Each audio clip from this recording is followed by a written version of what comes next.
Fala galera, a gente está agora no interior da fábrica da Guti Brau para apresentar mais um podcast para vocês. Estamos aqui com o nosso amigo mestre cervejeiro Tinoco. A gente vai falar um pouco do que discutir um pouco do que é o dia a dia do mestre cervejeiro dentro da fábrica. Sobe a vinheta.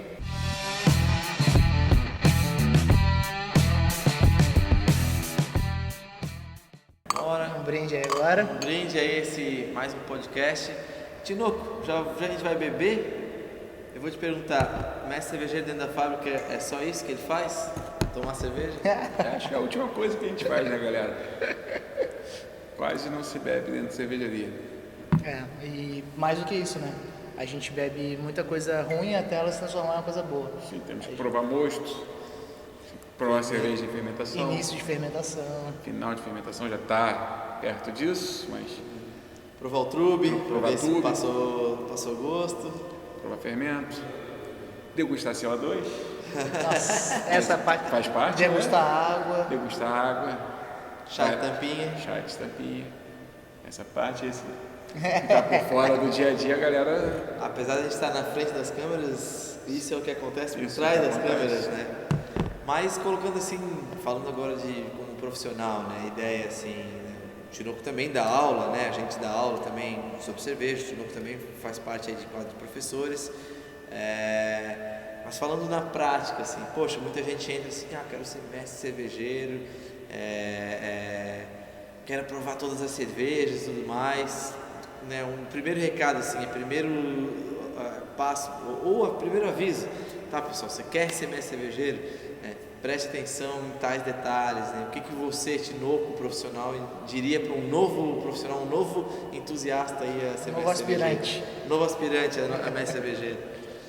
Pô, se eu for falar palavras que definem a cerveja de qualidade, quem vai trabalhar com isso é limpeza, higiene, essa pegada. Antes da gente pensar em fazer receita, mas se a gente não tiver um cuidado pessoal, se não gostar de organização, se não gostar de ser uma pessoa que trabalha com higiene, a cerveja no futuro infelizmente tende a não ser boa, né, galera? Esse seria o primeiro... Acho que é o primeiro ponto, né? Se gostar de cerveja, lógico, importantíssimo. Exato, né? Se a gente não gosta de cerveja, fazer por fazer... Não vai dar certo. Não vai dar certo. Ninguém faz nada bom sem gostar. Exatamente. Vamos falar um pouquinho sobre carreira, então, né? Acho que muita gente que imagina ser cervejeiro quando faz em casa, acaba talvez transferindo essa expectativa direto para colocar a mão na massa numa fábrica, né? Sim. Então acho que a gente pode abordar com você talvez duas vertentes bem diferentes de produção. Uma quando é uma nano ou uma micro cervejaria e outra quando é uma cervejaria já de médio porte ou até grande porte. Nessas duas que eu comentei, a nano e a micro cervejaria, de fato o cervejeiro põe a mão na massa. Mas ele faz sozinho? Como é que isso funciona? Não, o cervejeiro dificilmente vai estar sozinho, galera. Sempre vai ter auxiliar de produção, o cervejeiro, o responsável pela adega, parte fermentativa, parte de filtração da cerveja, a parte quente. Dificilmente se fica sozinho, a parte quente é a parte da abraçagem, galera. CIP, né? Também. CIP, tem que ter alguém do CIP, tem que ter a galera da entrega, tem toda a galera que te dá suporte no dia a dia da fábrica. Exatamente. Até para o cervejeiro poder fazer o trabalho dele bem feito, ele tem que ter uma equipe rodando junto, né?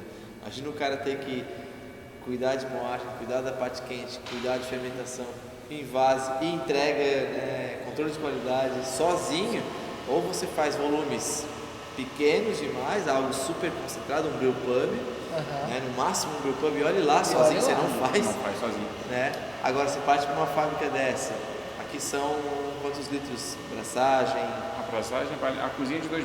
2.000 litros. De adega tem estático 24 mil? 26 mil de estático. Impraticável alguém fazer isso sozinho. Impraticável. Né? E aí começa a cair a parte, então assim, o mestre cervejeiro não tem só que saber muito da cerveja. A questão social, a questão de relacionamento, sim, né? Principalmente. Liderança também, controle de qualidade, entender a opinião dos outros também, né? Aceitar críticas. Aceitar crítica, a visão, porque cerveja é super sensível, né? E é difícil, talvez um dos grandes desafios do mestre cervejeiro, né? Domar a fermentação, dominar as leveduras, dominar o processo. Sim, a parte quente é mais fácil de fazer. Sim. A parte quente é mais fácil. Elaborar uma receita, fazer um mosto é muito fácil. Fabricar mosto é fácil. Sim, Fazer exatamente. uma cerveja boa é difícil, né? Conduzir uma boa fermentação é difícil. Bem isso. E nessa pegada, se a gente está aqui no dia da produção, a gente começa a sair muito perto da panela, começa a desandar. Por mais que tenha muita automação já nas panelas mais modernas, às vezes foge um pouquinho a temperatura de braçagem, que era para ser 62, foi para 65. Você já mudou seu mosto, ela vai mudar. É um processo a diferente. Então você tem que estar ali do lado para tomar decisões rápidas. Você saiu para pegar um louco, você não viu, já ficou 20 minutos ali em outra temperatura, já mudou a tua renda. Então, acho que isso é uma dica importante, né?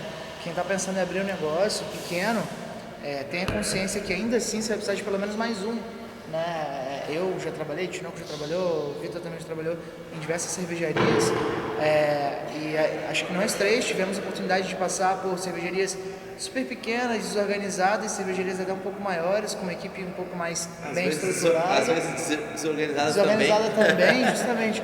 E aí cai naquela discussão, né? Tá, mas o cervejeiro então tem que fazer tudo, porque hoje, infelizmente, tem esse estigma, tem esse mito que o cervejeiro, quando ele é muito pequenininho, a fábrica é pequena, o cervejeiro faz venda, entrega, produz, coisa da fermentação.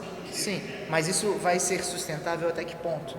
Né? O cara vai rodar 1 ano, 2 anos assim, depois ele vai tomar pavor daquilo, ele vai fechar a fábrica. Vai ser saudável para a sua empresa nessa pegada. Exatamente. Será que é bom para o teu negócio? Exatamente. Entender que fazer cerveja não é só ter um mestre cervejeiro, é ter uma equipe, né, junto com o mestre cervejeiro. Você tem que ter um mestre cervejeiro ou alguém técnico, né? Exato. Quem é o mestre cervejeiro? Quem é o técnico da produção de cerveja? É o cervejeiro. Né? Quem está ali que teve a prática técnica, a teoria toda, né, pronta para ser aplicada. Agora, botar nas costas, que é talvez uma das grandes dificuldades do nosso mercado. A gente sabe que é difícil você ter equipes grandes numa empresa. A gente tem muita dificuldade de contratação, mão de obra. É um mercado super novo, então tem pouca mão de obra direcionada, especializada ainda. Só que achar que mantendo pouquíssimas pessoas para grandes processos, porque vocês estão aqui com 26 mil de adega, uma capacidade tranquila para passar dos 40 mil litros por mês. Sim. Você vai deixar 40 mil litros por mês, né, com todo o potencial de venda. Se você vende a R$10, são 400 mil reais por mês, todos nas costas de uma pessoa. Será que esse investimento todo, né, que você vai pagar, inclusive, talvez 1% de salário desse cara? Aí você vai pagar, aí será que você está remunerando bem? E outra, não adianta, eu posso pagar metade disso para um cervejeiro fazer sozinho. Ele não vai conseguir. Em algum ponto, nesses 40 mil litros mensais, vai ter um pepino, vai ter um tanque que vai dar problema, são muitos detalhes. A cerveja, ela não é não é uma, eu ia falar arroz, mas nem o arroz, se você deixar de lado ele faz dar certo, né? Não é só algo que automaticamente não é um programa que você padrão para rodar, não é um programa para rodar, não é um padrãozinho perfeito. Simples. Você tem que olhar detalhes e às vezes no meio, né? Poxa, a caldeira rodou todo dia certinho. Nessa braçagem ela jogou mais potência, jogou menos. Se você não está de olho em cima, por mais que exista automação, Está de olho, anotar para depois, daqui a 3 meses, você saber aquela cerveja, porque naquele dia deu problema na caldeira. A gente sabe que aquele dia deu problema na caldeira, você sabe que mudou a cerveja lá na frente. Quando a gente vai para a esfera profissional, a gente costuma muito falar sobre cervejeiros sortudos e cervejeiros coerentes. Né? Não dá mais para ser sortudo. Ser sortudo é válido quando você está em casa, brincando, como um hobby. 20 litros. 20 litrinhos para arriscar exato. Acertar ou errar. Aqui é negócio. Não é porque é cerveja que é clima de descontração. Esses momentos que a gente está tendo, visitando as fábricas, fazendo os podcasts, talvez sejam 1% do tempo que o cervejeiro tem, de fato, para falar um pouquinho sobre o trabalho dele, porque o resto é relação pra caramba, né? É ficar ali suando, é estudar, é se atualizar, é trazer nova técnica. Então, você tem que ser coerente. Para ser coerente, precisa anotar, precisa repetir. E não é porque é artesanal que pode não ter padrão. Né? Vocês gostam de tomar cerveja que uma hora é turva, outra hora é translúcida, que uma hora tem aroma de banana, outra hora não tem aroma de banana? Não é assim que funciona, né? Vocês vão mudar, tem muito competidor aí, vocês vão colocar um E substituto. o consumidor percebe, né? Claro. A mudança. Pô, eu tô sempre pegando nesse nível de corpo, daí mudou o corpo, era mais ácida, agora ficou mais seca ou ficou mais doce. Exato. O consumidor muda e às vezes essa mudança é mal vista pelo cliente. E eu vou falar, cara, cervejeiro que não é treinado sensorialmente, né? Tomador de cerveja que não é treinado sensorialmente, às vezes, por não ser treinado, tem tanta sensibilidade no palato, principalmente, que percebe a mais sutil variação, a nuance é na Pilsen. Se vê um pouquinho mais ácido, o cara já, isso aqui tá diferente, porque não aceita muito amargor, não aceita muita acidez. Tem o famoso paladar infantil que a gente já falou em outros podcasts. É mais né? sensível a essas mudanças do que é muito leve, né? Exato. E aí isso encaixando muito na ideia do dia a dia, né? Isso está envolvendo o quê, né, Tino? Conferência de malte, moagem, recepção já do malte, receber matéria-prima, né? Tipo, conferência. inspeção. O cervejeiro que faz isso tudo, né? Explica pra galera aí. Então, como é que é o dia a dia da fábrica? Vamos lá. Você chegou aqui, digamos que vamos pensar no caminho de uma cerveja. Vamos falar de uma. Vocês aqui produzem uma Munich Helles, né? Isso. Vamos pensar Caminho na elaboração dessa receita, desde o malte. Como é que funciona aqui? Tem a parte de compra, a gente tem que se programar para o malte estar aqui no dia da abraçagem. Isso é importantíssimo, muita gente... Demais, esquece. Cara, vamos deixar para pedir na hora. Esquece um malte que não tenha na tua receita, já era a tua receita. Não pede de manhã e chega de manhã ainda. Exatamente. Não é pão que a gente tem ali na padaria do bairro. E otimizar a logística, otimiza dinheiro. Otimizar, diminuir o transporte, diminuir o frete. Matéria-prima chega a fazer inspeção visual, fazer, quando dá tempo, questão do tempo, fazer um chá de malte, ver se a matéria-prima está ok. Moer o malte, enquanto geralmente uma equipe está moendo o malte, alguém já está aqui na panela, preparando a água, separando sais, separando utensílios, o que vai ser necessário para aquela abraçagem. A gente já tem que estar um pouquinho à frente. Onde que a gente vai levar este mosto? Por enquanto ainda é o mosto, né, galera? O mosto vai para um fermentador. O fermentador está vazio, está limpo, está higienizado. A gente não pode deixar para Tá pronto, exato. correr, vamos limpar e está tirando o tanque enquanto está fervendo, está esvaziando o tanque. A chance de dar problema é grande. Tem a parte toda de produção. Um detalhe que parece que é besteira, gera bagaço. O malte entra na panela de mostura, aqui bem nessa porta sai o bagaço do malte. Você tem que ter algum recipiente para botar esse resíduo. É um resíduo, né? Se você não tem um recipiente certo, onde que você vai jogar? Para uma produção. A segunda produção pode parar porque você não tem onde descartar. Pede uma sequência, né? Pede uma sequência, aí vai jogar na saca de malte. Dá para fazer, mas suja a fábrica inteira, é difícil, é lento, é moroso. Tempo, né? Tempo, mão de obra em cima disso. Sim, gera vários.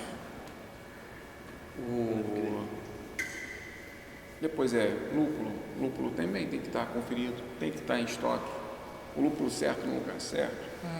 Tem que ter alguém para separar esse lúpulo.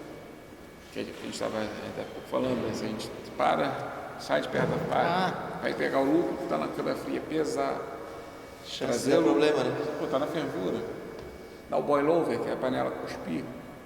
E aí, quem que viu? Já perdeu nessa brincadeira 100, 200, 300 litros. E a cagada que faz na fábrica, né? Exatamente, fora Risco de segurança.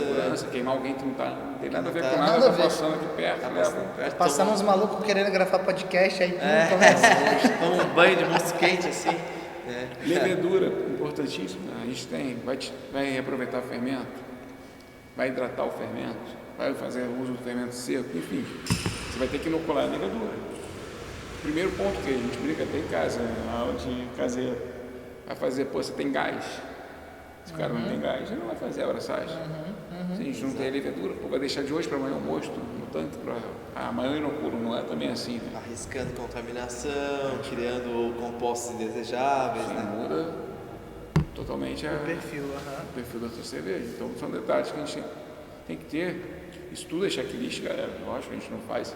Depois de um tempo você tem esse checklist meio que mental, mas você tem que ter isso documentado. Claro. Até porque se der um problema, precisa Sabe saber onde quem deu, foi responsável. onde deu problema, né? Quando deu problema, a gente tira férias. Você não está aqui na fábrica. o processo tem que ser igual. Por isso que existe o procedimento operacional padrão. Quem faz, Isso aí. quem está do teu lado pode fazer. Outra coisa, né? Sábado e domingo a cerveja continua fermentando, maturando. Exatamente. Você tem que ter um controle bom para sair na sexta e voltar só na segunda, de repente. Sabendo, tendo a estimativa e o controle para saber que na segunda você tem o resultado esperado e não Ou uma ter alguém de surpresa. confiança perto para fazer aquele ajuste que tu precisa naquele momento, daquele dia.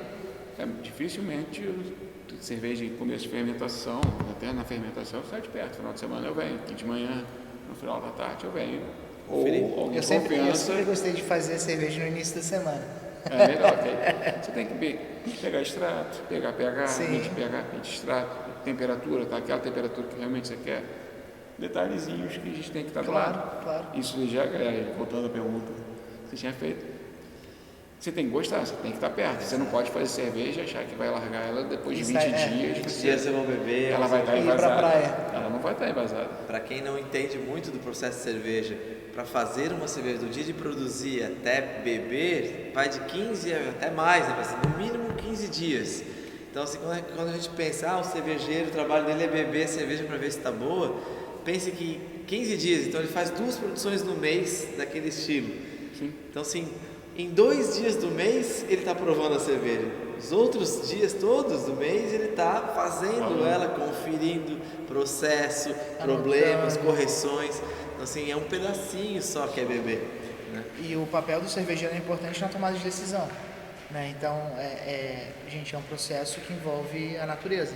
A gente está falando de fermento, a gente está falando de fermentação, né? E durante a fermentação, se algo acontecer, por exemplo, a gente estava discutindo ali uma cerveja que o que poderia fazer para mudar um perfil que a gente conversou hoje. Dá para fazer um ajuste A ou B.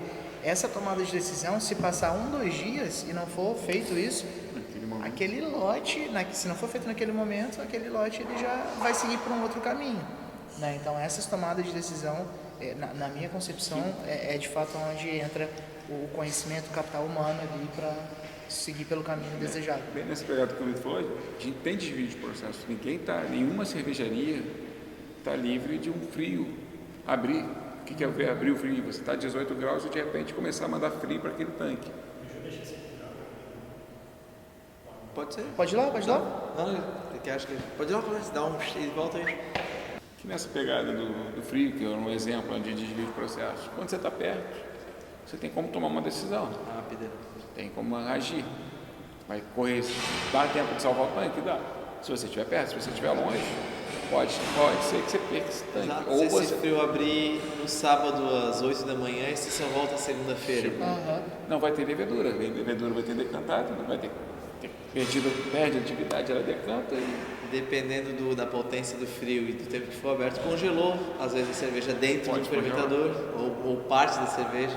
Ou pior, às vezes no momento que deveria ter uma fermentação vigorosa, não tem, porque ou o frio abriu, ou a temperatura não subiu, porque estava um dia frio e você não conseguiu conduzir da maneira necessária, e vai ficar um enxofre na cerveja, que depois você vai ficar horas borbulhando o CO2 e vai tirar vários aromas que você queria. Aumentando o custo, o tempo de produção vai ficar mais tempo no tanque, qualidade vai vai diminuir. ficar igual. não vai ficar Arriscando igual. mudança de padrão. Exatamente.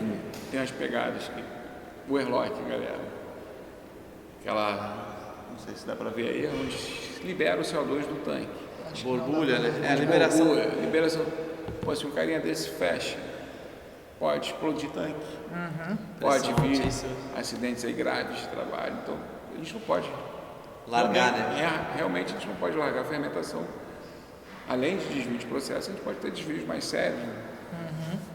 Não, é perigoso, é Perigoso. perigoso. Exato, então aí a gente começa a botar, primeiro, não é botar dificuldade na profissão de cervejeiro, é botar valor na profissão de cervejeiro. Seriedade até, né? Entrar. Porque assim, beber cerveja é bom, é parte da profissão, provar, tomar, conhecer e gostar, é parte, né? Discutir. Toda profissão, né, tem a sua parte que é simples, então assim, beber cerveja é a parte simples. Agora, entender que você, durante esse processo todo, tem limites de seguranças muito sérios para serem respeitados, limite de padrão, né? E outra, é comercial. A gente está falando de 40 mil litros por mês, que se eu mudo o meu padrão, né? Qualquer porcentagem de queda de vendas ou de mudança ou de um tem um impacto significativo. De uma saída de um cliente porque não gostou mais, de um ponto de venda que não quer mais vender porque mudou o padrão, tem, né, uma importância enorme no teu faturamento mensal final, e isso tudo cai nas costas do cervejeiro. É uma responsabilidade, é um peso muito grande. Então achar que a parte boa é ser cervejeiro, não, você tem essa conta toda nas costas, né? E hoje a informação gira muito rápido, né? A gente tem muita Instagram, Facebook e por aí vai, grupo de WhatsApp. Uma cerveja ruim que você tomou, eu tomei, e espalhar, você entrar em 200, 500 pessoas, você não gostou daquela cerveja está com um baita defeito de fabricação, hoje é muito raro. Lógico que ninguém quer isso, mas hoje o que você não quer espalha muito rápido. Aí eu vou falar um negócio pra vocês. Tem o cervejeiro, ele tem o mal do cervejeiro, que é criticar as cervejas que ele toma. Eu não sei se vocês também têm essa visão. Eu já trolei cervejeiro em evento de cerveja, pegando a própria cerveja de cervejeiro e prova isso daqui. E aí, um monte de crítica e dá 2 tapinhas, então você tem muita coisa para melhorar. Que é a sua cerveja. Que é a sua cerveja, eu já fiz. É assim, infelizmente, o americano, eu acho que isso tinha que aprender bastante, porque há um mercado mais evoluído. Eu e Zinho, a gente participou, né, do concurso brasileiro de cerveja, e a gente estava discutindo essas coisas. O americano, ele elogia muito mais a cerveja e fala os pontos de melhoria. E o brasileiro, ele já foca nos defeitos, critica, tem isso, falta aquilo e tal. E a qualidade. Exatamente. E dá pouca ênfase no bom trabalho. E dá pouca solução. Exato. Inclusive, que é um dos pontos. A gente não é errado você criticar uma cerveja. É errado você criticar e não entregar uma solução. Você falou que está com problema, me ajude a resolver, né? Parte de uma evolução de mercado é você trazer soluções para esse mercado, não só encontrar os problemas dele. Encontrar o problema é um pedacinho. É a ponta do iceberg. É a ponta, exato. Aí com ele. Vai lá. Já voltamos. Se vocês perceberem que a gente teve alguns cortes nesse vídeo, é justamente para comprovar que o dia a dia do cervejeiro, né, tem, mesmo hoje sem produção de cerveja direta da parte quente, ele é muito ativo, a fábrica está viva ainda, então muita coisa acontece, o invase está rolando lá atrás, tem gente com dúvida da parte da adega, tem gente com dúvida da parte de vendas e explicação sobre os estilos que estão sendo colocados no mercado, o que está pronto, o que não está, o que está disponível para amanhã, para esse fim de semana. Então entender que a rotina do cervejeiro é exata, é viva, é ativa demais. Não pensar que eu serei cervejeiro, eu vou lá, né, fazer o carinha lá, né, só jogar aqui o lúpulo e depois pegar uma taça bonita, né, ver, tá do jeito que eu quero, podem beber. Aquela fotinha clara. Essa é a parte legal, é a parte bonita, né? A parte do Instagram, a parte que a gente bate foto. Ninguém quer bater foto do cansaço, batendo cabeça porque deu problema, né? Tomou um banho de fermento, derramou ou estragou cerveja. A gente não precisa bater foto disso. Quem nunca tomou uma purga na canela? Exato. Só que a gente levedura. Então assim, entender que, poxa, acontece um problema, tomei um banho de levedura. Não é comum, não é repetir isso sempre, é entender que processo eu estou, em que processo eu estou falhando para melhorar na próxima para evitar isso. Que um banho de levedura, um banho de lúpulo pode ser engraçado, mas pode ser extremamente perigoso. Se não fosse levedura, fosse soda. Exato, se fosse um sanitizante super concentrado, né? E até na própria pressão, um banho de cerveja, muita gente fala, um banho de cerveja é legal. Você pega um tanque desse, 1,5 kg, 2 de pressão e dá um jato de cerveja para uma pessoa, para ver quão legal é esse banho de cerveja. Então o cervejeiro, ele tem que estar ligado no que ele está fazendo e no que os outros estão fazendo dentro da fábrica. Tem rolando visitação, tá alguém visitando a fábrica, poxa, alguém pode abrir sem querer. Eu já tive a oportunidade de o pessoal de estar no meio de uma visita e alguém abriu um tanque pressurizado, abriu o airlock. Então aquele barulho enorme, um susto, aí teve gente que se assustou, bateu com a cabeça numa válvula, aí o pessoal se assusta, tem que ir lá e fechar e sair correndo. Isso é segurança, E é uma visita durante um processo, Claro. você está recebendo uma visitação, a fábrica Sempre tem o curioso no grupo. vai né? acontecer, então assim, muita responsabilidade em cima, né? Não é querer dizer que é difícil a vida de cervejeiro, difícil e fácil é relativo para É tudo, um trabalho né? como qualquer outro, Mas é é um isso que a gente trabalho, tá aqui para é um passar. trabalho, uma tarefa, né? E a gente aqui dentro fica o tempo inteiro, né? Qualquer cervejeiro fica com Aham, o sempre vidro atento, né? Qualquer barulho é distinto daquele, por mais que cada setor tem um barulhinho, tem Um barulhinho fora do padrão. ou fora do padrão, ou um barulho clássico. Aí você escuta uma coisa diferente, um pouquinho o cara já regala. É igual o cachorro, né? A orelhinha já... Já levanta a orelha. Já faz aquele do Pluto, né? Que vai. E é muito dado, muito, né? Você está em cima de estatística, em cima de operacional, logística, então, e envolvendo segurança, não segurança do produto, segurança das pessoas que estão contigo. Existe uma responsabilidade enorme de quem gerencia, de um cervejeiro que administra uma fábrica. Exatamente. Muita gente envolvida.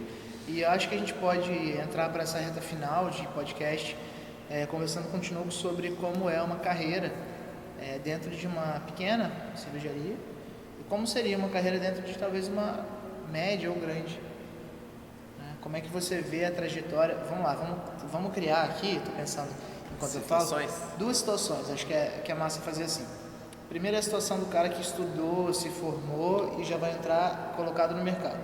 E outra é um cara que adora, mas não tem a oportunidade, que talvez, inclusive, esteja nos vendo agora, né? E queira entrar. E queira entrar, e está motivado. Qual é o caminho que esses dois têm que trilhar? Estudar, fazer. Legal ter curso, quanto mais fácil a pessoa entra. Tá? Dificilmente, mesmo em cervejaria pequena, você vai começar, por mais que vai ter treinamento, você quer um cara que tem uma base, entenda o que é o processo.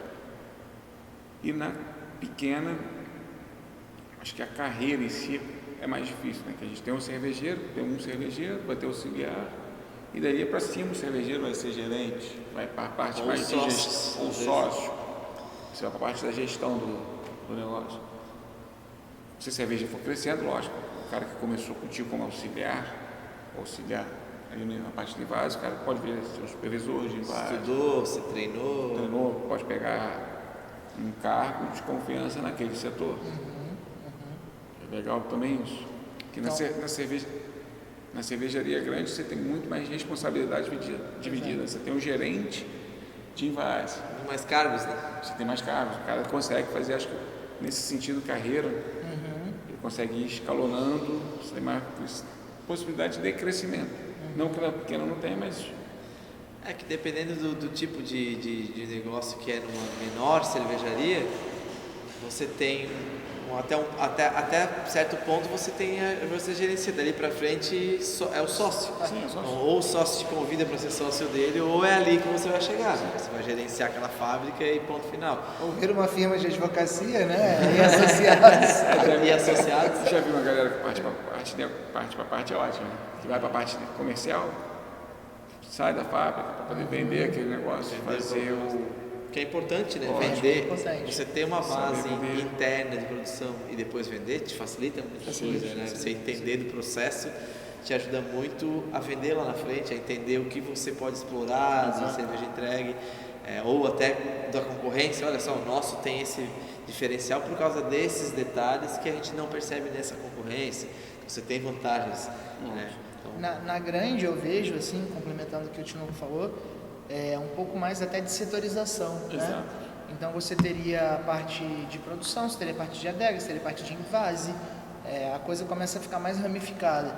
E dentro de pequenas e médias indústrias, assim, que a gente acompanha, é o auxiliar, talvez é alguém que está ali na adega, mas também só supervisionando, o cervejeiro, talvez ali um gerente de produção e acabou. Exato. Não tem muito. Aí, claro, tem toda a equipe de entrega, né, venda. Aí já é um pouco fora dessa parte técnica que a gente está conversando de elaboração e produção de cerveja. eu acho que de forma geral, dando assim um ponto final até na ideia, você quer trabalhar com cerveja, pequena fábrica, grande fábrica, inteira própria, comercial, o que for, busque conhecimento. Exato. Estude a cerveja. A cerveja ela evoluiu basicamente junto com a humanidade. Você tem milênios de produção de cerveja. Então tem muito conhecimento aí acumulado. Então você quer entrar hoje no mercado com muita boa vontade, ou né, com vontade, com dinheiro, com o que for, se você não tiver vontade de conhecer, de aprender, de correr atrás desse conhecimento, dificilmente você escala, né, bons números, bons passos aí nesse mercado. Então estude muito a cerveja. A cerveja é divertida, ela é diversão na hora de consumir, mas ela é muito conhecimento e estudo quando você quer transformar isso em negócio. É isso aí. Maravilha, minha gente. Não podia, dica dada? Não podia terminar melhor esse podcast. Agradecer então a presença do Tinoco. Obrigado. Obrigadão por receber a gente. E pessoal, não se esquece, né, de se inscrever, botar as dúvidas ali, comentários. A gente também está preparando mais material para vocês. E mandamos aí talvez uma dúvida que vocês tenham, né, uma curiosidade no tema. A gente está disposto a viajar para conversar com pessoas e responder um pouco vocês também. Beleza? Valeu, até a próxima.